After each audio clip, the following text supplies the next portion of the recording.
वोटरों के घरों में, और SHO साहिबान जो हैं वो घर घर जाकर जो है लोगों को डराते रहे हैं, धमकाते रहे हैं, ज़दोकोब करते रहे हैं। और इसकी वजह यह है कि उनको भी पता है कि जो वोटर निकलेगा और जो वोटर डब्बे तक पहुंचेगा वो इमरान खान का वोटर होगा, तहरीक इंसाफ का वोटर होगा और घोड़े के निशान पे मोहर लगाने वाले वोटर होगा। तो वोटर को डिस्करेज किया गया, पोलिंग को स्लो डाउन करने की कोशिश की गई है, सेल्यूलर सर्विस को रोकने की कोशिश की गई है। लेकिन मैं सलाम पेश करना चाहता हूँ मुल्तान की गयूर अवाम पे, पाकिस्तान तहरीक इंसाफ के वोटर्स को, जिन्होंने गर्मी की शिद्दत भी बर्दाश्त की है, जिन्होंने इनकी फस्तायत की शिद्दत भी बर्दाश्त की है, और उस सब के बावजूद वो निकले हैं और उन्होंने इमरान खान की खातिर, इमरान खान के बयानी की खातिर और हकीकी आज़ादी की खातिर अपना वोट कास्ट किया है। इंशाअल्लाह पोलिंग का अमल थोड़ी देर में ख़त्म हो जाएगा। मैं यहाँ पर यह भी कहता चलूँ कि 2-3 ऐसे इंसिडेंट्स भी हुए। कादरपुरामा में एक ऐसा इंसिडेंट हुआ जहाँ मेरे इल्म में आया कि फॉर्म 45 पे पहले दस्तखत कराने की कोशिश की गई है। हमने वहाँ पर अपना एहतजाज रिकॉर्ड करवाया और प्रिजाइडिंग अफसर साहब से हमने वो फॉर्म 45 कैंसिल करवाया है और उनसे कहा कि एक फ़्रेश फॉर्म 45 जो है वो इशू करें, ताकि ये जो हथकंडे 21 अप्रैल और 8 फरवरी को इस्तेमाल किए गए थे वो कम अज़ कम इस दफ़ा फिर ना हो सके। इसी तरीके से मेरे इल्म में आया है कि कैंटोनमेंट वार्ड नंबर 1 के अंदर भी जाली वोट भुगताने की कोशिश की जा रही थी और पाकिस्तान पीपल्स पार्टी का एक कारकुन रंगे हाथों पकड़ा गया है।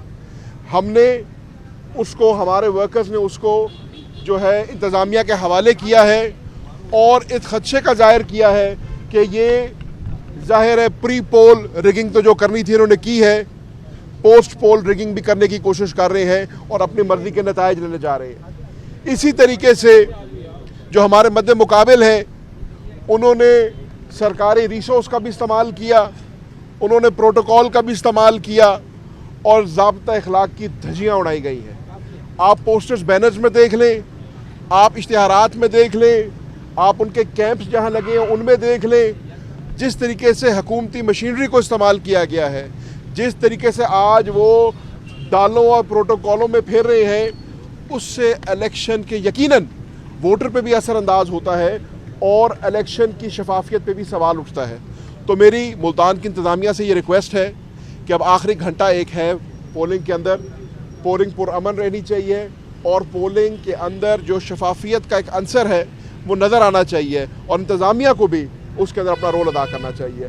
मैं आखिर में एक दफ़ा फिर तमाम मीडिया का शुक्रगुजार हूँ और अपनी जमात की कायदीन का और कारकुनान का जो जनूबी पंजाब पूरे से आए हैं सिलेक्शन के लिए, उनका शुक्रगुजार हूँ।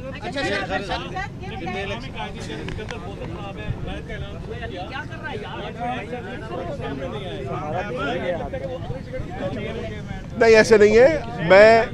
मैं यहाँ पर बिलखसूस हाजी सिकंदर मोहसिन साहब का जिक्र करूँगा कि उन्होंने ना सिर्फ हमारी हिमायत का ऐलान किया बल्कि पूरी इलेक्शन कैंपेन में हमारे साथ रहे और उनका ग्रुप्स जो है, मैं आज काफ़ी सारे पुलिस स्टेशन पे गया हूँ, वहाँ पे उनके कारकुनान भी मौजूद थे, हाजी शौकत साहब भी मौजूद थे, उन्होंने अपना पूरा हिस्सा डाला सिलेक्शन। इस इलेक्शन के बाद आने वाले नताइज के हवाले से बुखारी साहब, इस इलेक्शन के आने वाले नताइज के वो आप कबूल करेंगे या फॉर्म 47 के बाद रिजल्ट आएंगे?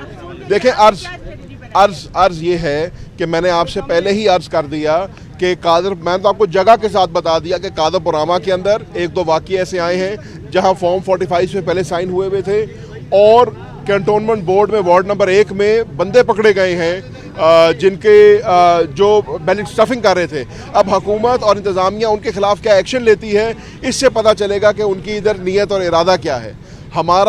हम इलेक्शन लड़ने आए थे, हमने इलेक्शन लड़ा है, हमने जुल्म और फस्तायत के ख़िलाफ़ इलेक्शन लड़ा है, हमने हुकूमती मशीनरी के ख़िलाफ़ इलेक्शन लड़ा है और हमने पुरअमन तरीके से इलेक्शन लड़ा है। हम ना कानून को हाथ में लेना चाहते हैं, हम ना यहाँ पे सिचुएशन क्रिएट करना चाहते हैं। करने को वहाँ पर एक लॉ एंड ऑर्डर सिचुएशन बन सकती थी, लेकिन हमने उसको अवॉइड किया। हमने उनको, सरकार को और अथॉरिटीज़ को हैंड ओवर किया। अब उनके ऊपर पर्चा भी होना चाहिए, कार्रवाई भी होनी चाहिए। और जैसे मैंने पहले कहा कि अगर इलेक्शन की शफाफियत के ऊपर सवालिया निशान उठ रहा है तो वो डिस्ट्रिक्ट एडमिनिस्ट्रेशन का और जहाँ पे जो एहलकार हैं इलेक्शन कमीशन का, उनका काम है कि उसकी शफाफियत को जो है वो यकीनी बनाए।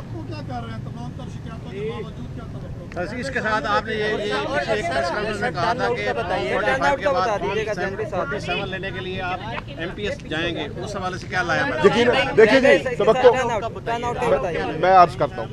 पहली बात तो हमारी तवक्को एक साफ शफाफ इलेक्शन की थी, लेकिन हमने, जैसे मैंने पहले कई मरतबा कहा, हमारे मैंडेट पे एक नहीं 3 दफ़ा डाका डाला है। 8 फरवरी को हमारे मैंडेट पे डाका डाला गया था, 21 अप्रैल को हमारे मैंडेट पे डाका डाला गया था, रिजर्व सीट्स हमारे हिस्से की हमें ना दे के पाकिस्तान तहरीक इंसाफ के मैंडेट पे डाका डाला था, और आज फिर कोशिश की जा रही है तहरीक इंसाफ के मैंडेट पे डाका डालने की।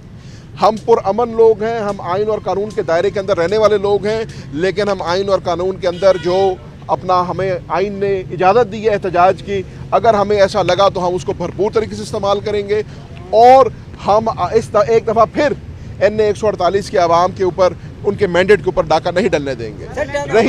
रही बात फॉर्म 47 की, तो इंशाअल्लाह मेरी ये गुजारिश होगी इंतज़ामिया से और इलेक्शन कमीशन के एहलकारों से और बिलखसूस RO साहब से कि इस प्रोसेस को ट्रांसपेरेंट बनाने के लिए उनको कैंडिडेट्स को और कैंडिडेट के जो चीफ इलेक्शन एजेंट्स हैं उनको RO ऑफिस तक रसाई देनी चाहिए, MPS स्कूल तक रसाई देनी चाहिए, और ये सारा अमल जो है सबके सामने होना चाहिए।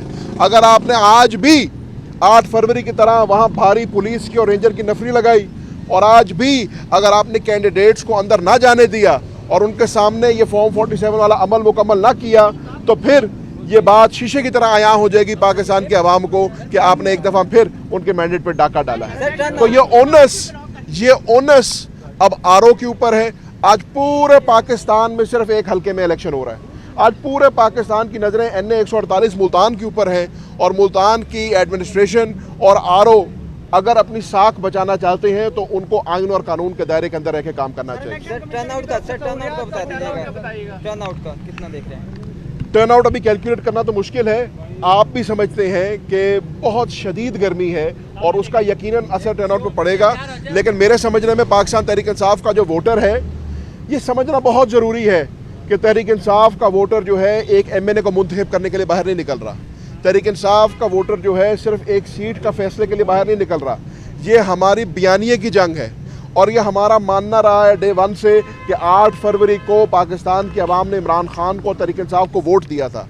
उस वोट के ऊपर डाका डला है, उस वोट पे मैंने आपको अभी गिनवा दिया 3 दफ़ा डाका डला है। तो हम अपने मैंडेट की बहाली के लिए और इमरान खान साहब और मखदूम शाह महमूद कुरैशी की रिहाई के लिए बाहर निकल रहे हैं। हमारा जोश और जज्बा जो है अभी भी बड़ा ऊंचा है, और इंशाअल्लाह जैसे मैंने पहले कहा, आइन और कानून के दायरे में रहते हुए इंशाअल्लाह हम अगले। आपका जो वोटर है तहरीक इंसाफ का, माजी में वो गर्मी और सर्दी बर्दाश्त करते हुए नजर आया, लेकिन आज आपने कहा कि गर्मी है शदीद, तो इस शदीद गर्मी में भी आप लोग अपने वोटर्स को क्यों नहीं निकाल पाए, जबकि आपका वोटर तो इस चीज़ का आदी है? नहीं, हमारा वोटर निकला है, आज भी निकला है, आज भी कास्टिंग हो रही है। मैं तो जहां भी गया हूं वहां पर कास्टिंग ठीक हो रही है, लेकिन मैं आपको सिर्फ ये कह रहा हूं कि एक आंसर है उसके अंदर एक।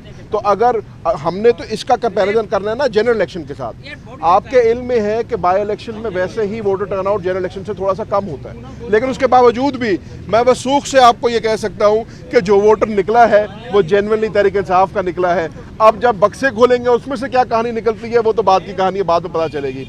लेकिन आप और हम सब इलेक्शन लड़ने वाले लोग हैं, इलेक्शन कवर करने वाले लोग हैं, और इलेक्शनों के अंदर एक जो एग्जिट पोल का हम लफ्ज़ इस्तेमाल करते हैं कि हम कैंपों में रौनक देखते हैं, हम पोलिंग स्टेशन के बाहर जो रौनक देखते हैं, तो आप अगर आपने नहीं देखी तो मेरे साथ चले रौनक आज भी घोड़े के बाहर है, रौनक आज भी तहरीक इंसाफ के कैंप के बाहर है, लोग आज भी वहाँ पर खड़े हैं। अब क्या ये रिजल्ट में ट्रांसलेट होता है ये नहीं, ये तो अब कबल वक्त है कहना, मैं इलेक्शन के बाद ही बताऊंगा इस पर। बहुत मेहरबानी आपकी।